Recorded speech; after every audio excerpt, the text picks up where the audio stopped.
Spectateur du micro du pasteur Bobo LGBTQ Gospel, on dit que nous disons partout où vous êtes à travers le monde, on a dit choses promises, choses dues. On vous a promis dans la diaspora, on vous a promis qu'on aura des débats de haut niveau, parce qu'il y a beaucoup d'églises spirituelles, d'autres c'est vraiment pour l'église. Et c'est des... Merci beaucoup, pasteur Bobo. Mais je voudrais rectifier quelque chose dans votre présentation. La fois passée, mon frère Bouleli a refusé qu'on l'appelle docteur. Il a très très bien dit il est Russie Ukraine. Il devrait le présenter par son nom. Que Russie Ukraine, c'est ça qu'il avait dit lui-même. Mais aujourd'hui, quand il retourne, tu lui appelles encore au docteur Roger Bouleli. Non, ce n'est pas ça, il a refusé. C'est lui-même qui a déterminé qu'il s'appelle Russie Ukraine. C'était son nom. Bon, ça c'est vraiment rectifié, c'est là quand tu voudrais me donner la parole. Oui, je remercie tout le monde. Je remercie ceux qui nous suivent, puisque vous aviez besoin d'écouter la parole de Dieu. Cette parole qui nous donne la vie. Comme je l'ai toujours dit, que la parole de Dieu, ce n'est pas une histoire. La parole de Dieu, c'est une vie. Dieu n'est pas un humain. Puisqu'aujourd'hui, chacun est capable de pouvoir écrire son histoire, à pouvoir dire ce qu'il a vécu dans sa vie. Mais dans la Bible, c'est tout justement le contraire de ce que Dieu nous parle dans sa Bible. Je vais d'abord demander au lecteur de pouvoir nous lire Genèse chapitre 1, verset 1 à 5. Genèse chapitre 1, le verset 1 jusqu'au verset 5. Lisons Genèse chapitre 1, verset 1 à 5. Création du monde, le titre des Écritures. Au commencement, Dieu créa les cieux et la terre.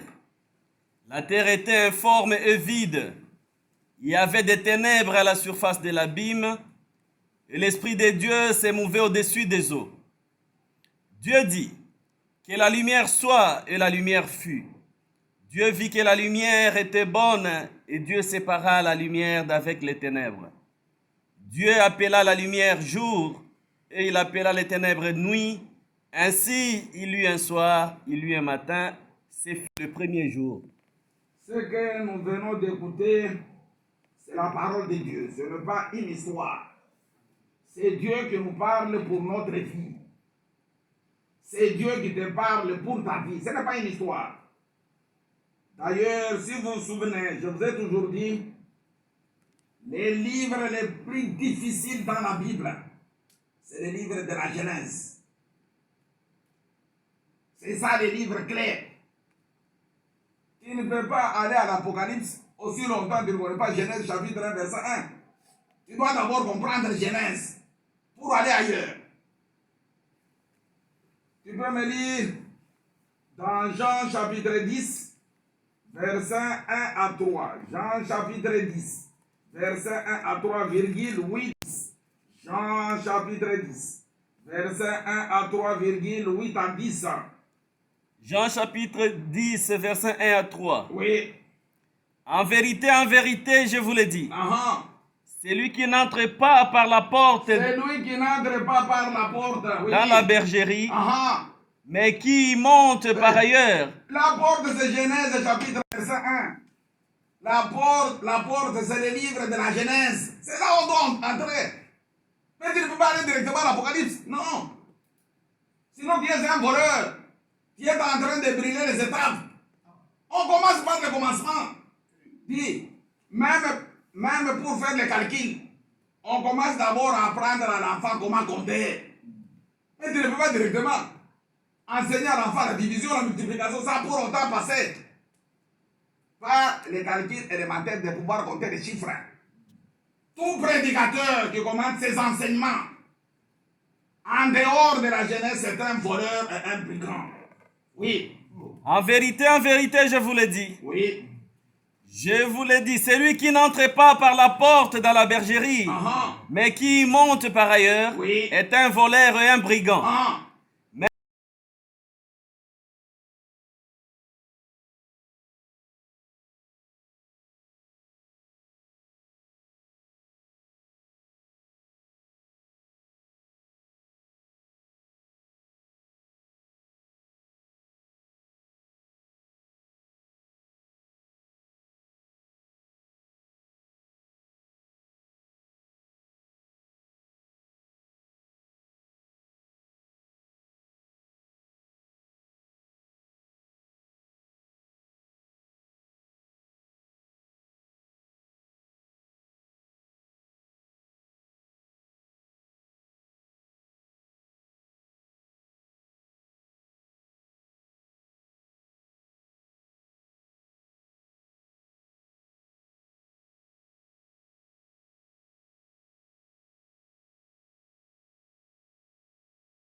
Fini.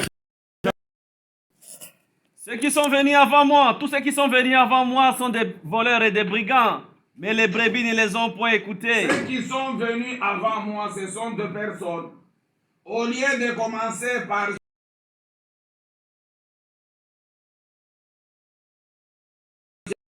des milléniums, ce sont des voleurs et des brigands. Comment tu peux comprendre le millénium aussi? La porte, si quelqu'un entre par moi, il sera sauvé. Il entrera et sortira, et il trouvera des pâturages. Et si tu entres par Genèse, si tu comprends Genèse, chapitre 1, les livres de la Genèse, tu trouveras des pâturages. Verset 10. Oui. Le voleur ne vient que pour dérober, Les voleurs, ce sont les gens, au lieu de commencer par Genèse, ils commencent par Apocalypse.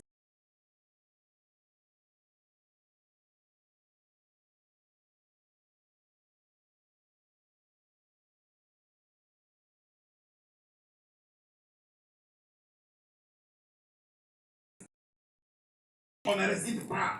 Pour comprendre la Bible, tu dois avoir l'Esprit de Dieu.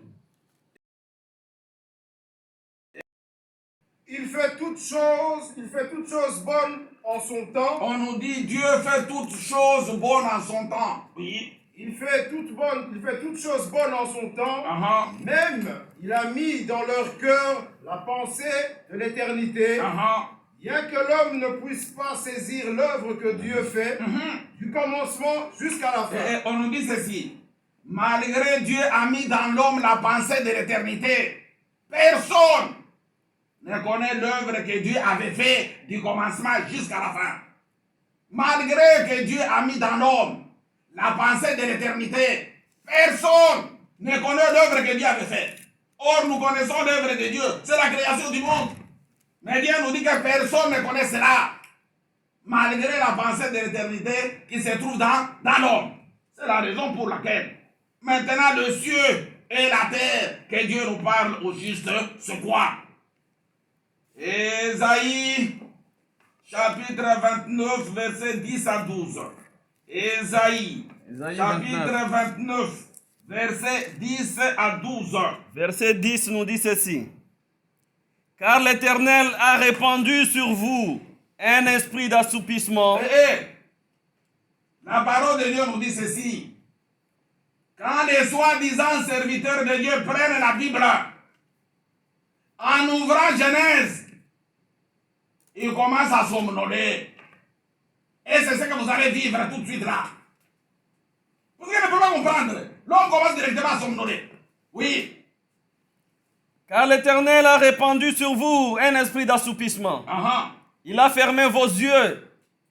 Il a voilé vos têtes. Oui. Toute la révélation est pour vous comme les mots d'un livre cacheté. Oui. Que l'on donne à un homme qui sait lire. Et de la Genèse à l'Apocalypse, c'est cacheté. C'est fermé. Dieu a fermé. Et c'est la raison pour laquelle Dieu lui-même le déclare.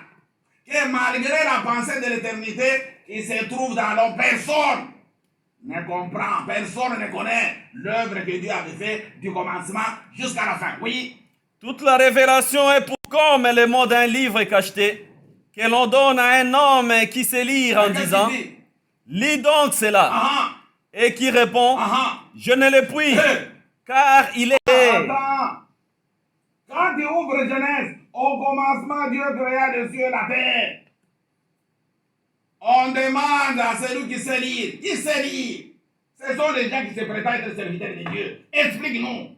Au commencement, Dieu créa les cieux et la terre. La terre était en forme vide. C'est quoi? Il dit non, je ne comprends rien. C'est vrai, il ne comprend rien. C'est cacheté. C'est quelqu'un qui n'a pas l'esprit de Dieu. Il ne peut pas expliquer. Il doit retourner dans les cours d'histoire, dans les cours de géographie, pour pouvoir nous parler des choses physiques probables. Non, ce n'est pas ça. Oui. Lis donc cela. Et qui répond « Je ne le puis, Oui. car il est cacheté. Ou comme un livre que l'on donne à un homme qui ne sait pas lire en disant Oui. Lis donc cela. Et un homme qui ne sait pas lire, c'est quelqu'un qui n'est pas serviteur de Dieu. Un docteur en médecine, un avocat, un journaliste. Lui aussi, on lui donne, non, dis, tu nous expliques ça. Au commencement, Dieu créa le ciel et la terre. La terre était informe, il dit, c'est quoi? Il dit, je ne comprends pas. Lui aussi ne peut pas te donner, c'est clair. Oui. Et qui répond, je ne sais pas lire. Uh-huh. Le Seigneur dit, Oui. jusqu'à 12. Hein. Jusqu'à 12, oui. Oui, j'ai arrêté. Ok. Maintenant, j'aimerais que vous puissiez maintenant suivre avec attention. Au commencement, Dieu créa le ciel et la terre. La terre était informe et vide. Dieu au juste nous parle de quoi? Colossiens chapitre 1, verset 15 à 16. Colossiens chapitre 1, verset 15 à 16. Colossiens chapitre 1, Oui. verset 15 À à 16. Oui. Il est l'image du Dieu invisible. Est-ce qu'il n'y a pas le petit titre là, à partir de Colossiens chapitre 1, après le verset 2, il y a un titre là? Attendez. Adresse et salutation. Oui, c'est ça, c'est ça. C'est ça, adresse et salutation. Uh-huh. Donc, je suis maintenant au chapitre... Non, c'est pas tout. Le titre là, c'est un peu long. Ah, foi et charité. Ah, ok. Foi et charité des Colossiens. Uh-huh. Prière de l'apôtre pour leur progrès spirituel. Oui. Jésus-Christ, Uh-huh. auteur de notre rédemption, Uh-huh. image du Dieu invisible, Uh-huh. créateur de toutes choses, Uh-huh. et chef de l'Église. Reprends ce titre là, il y a quelque chose. Je reprends le titre. Oui. Foi et charité des Colossiens. Foi et charité des Colossiens. Prière de l'apôtre pour leur progrès spirituel. Uh-huh. Jésus-Christ, auteur de notre rédemption, Oui. image du Dieu. L'image de Dieu, quand Dieu avait dit créons l'homme à notre image, il ne parle pas de toi. Regarde d'abord ta figure, comme Dieu. L'image de Dieu, c'est Jésus-Christ. C'est ça l'image de Dieu. Oui. L'image du Dieu C'est invisible, Jésus-Christ, oui. créateur de toutes choses Créateur de toutes choses. et chef de... Le chef de l'Église. Maintenant, 15 à 16. Verset 15. Il est l'image du Dieu, le premier-né de toute la création. Oui. Car en lui ont été créées toutes les choses qui sont dans les cieux et sur la terre, les visibles et les invisibles. On nous dit ceci.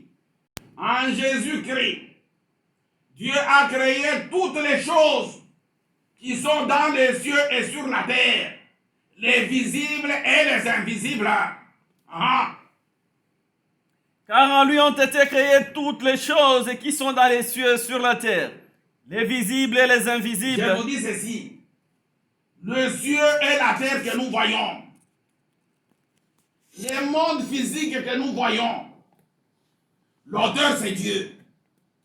Les créateurs c'est Dieu. Et dans le monde physique, dans le monde que nous voyons, Dieu a tout créé, tout, sauf rien. Mais dans la Bible, Dieu n'est pas le créateur de tout. Dans ce qui est écrit dans la Bible, Dieu n'a pas tout créé. Il y a des choses que Dieu va trouver, qui va l'étonner. Dites, reprends d'abord cette lecture-là. Verset 16. Oui.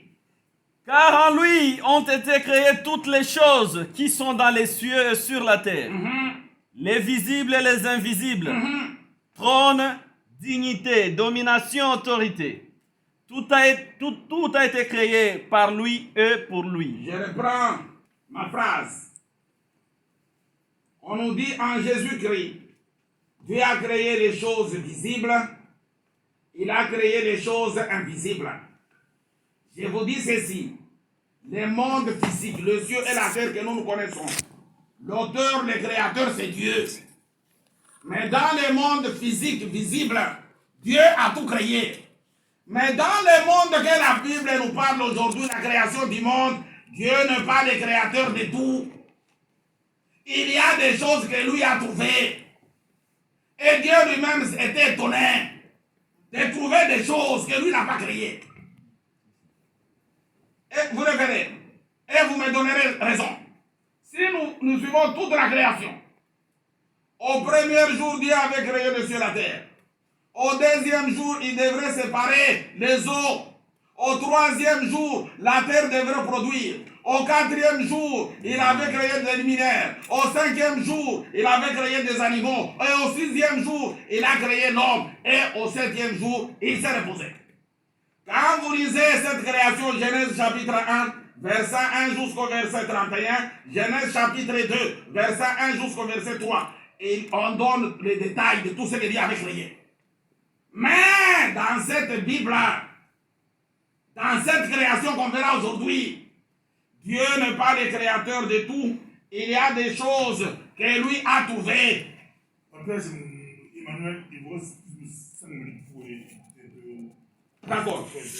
Deutéronome chapitre 29, verset 29. Ok, je vais aller vite. Deutéronome 29, 29. Oui. 29, verset 29 nous dit ceci. Oui. Les choses cachées sont à l'Éternel notre Dieu. Ah! Dis, on nous dit ceci. Si vous aviez tiré attention, dans Colossiens, Dieu a créé toutes les choses qui sont dans les cieux, sur la terre, les visibles et les invisibles. Maintenant, on nous donne des précisions de ce que la Bible nous parle. Oui, reprends. Les choses cachées sont à l'Éternel notre Dieu. Les choses cachées sont à l'Éternel notre Dieu. Le ciel et la terre que Dieu parle, ce sont des choses qui sont cachées. C'est ce qui appartient à Dieu. Mais le ciel et la terre physique, Dieu les avait créés pour nous. Et la Bible n'a jamais parlé de ça. Reprends. Les choses cachées sont à l'Éternel notre Dieu. Oui.